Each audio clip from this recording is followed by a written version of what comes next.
Hello, good friends. I have a little dilemma on my hands. I've been thinking about something I read about so many years ago. I don't know if you recall Elizabeth Isichei. She was a woman from New Zealand who was married to an Igbo man, a top-notch historian, very good at her crafts.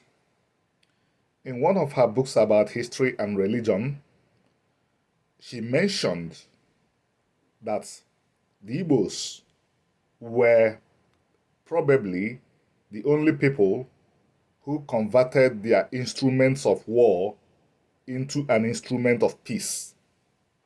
The instrument of war she referred to was the ube, the spear. The instrument of peace was the aloe. In times past, when a people that constituted part of the priesthood of the priestly class of the Igbos, the Unri, when they go to make peace between communities, they go with an instrument called the aloe. This aloe was the spear beaten into an instrument used for peace. She was emphatic, and that she was a historian that was acknowledged all over the world. I've been thinking about this. If this happened in any other part of the world, every history in the world will be talking about it. But this little detail, if we would call it little, is hardly mentioned by Igbo historians and mentioned by historians from other nations. Nobody talks about it, about a nation realizing that war was ultimately or is ultimately not beneficial. But the dilemma I have on my hands now is if I want to talk about this and I say that the Igbos converted instruments of war into instruments of peace, would people understand that I am referring to the ancestors of the Igbos? Would people not think that I'm talking about the contemporary Igbos? And if people understand that I'm talking about the contemporary Igbos, is that right? The contemporary Igbo, or most contemporary Igbos, do not think they have a connection to their ancestors. They are not proud of their ancestors.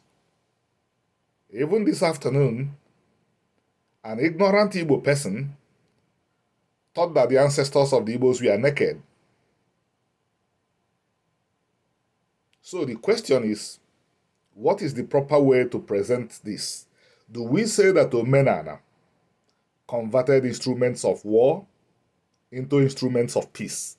Or do we say that the ancestors of the Igbos converted instruments of war into instruments of peace? Or do we just say Igbos? If we say Igbos, people will think that contemporary Igbos did this. And as far as I know, less than 1% of the Igbo population have any respect for their ancestors and for their own culture and religion. So, if you follow me on YouTube, Twitter, Facebook, if we talk by phone, help me find a way around this dilemma.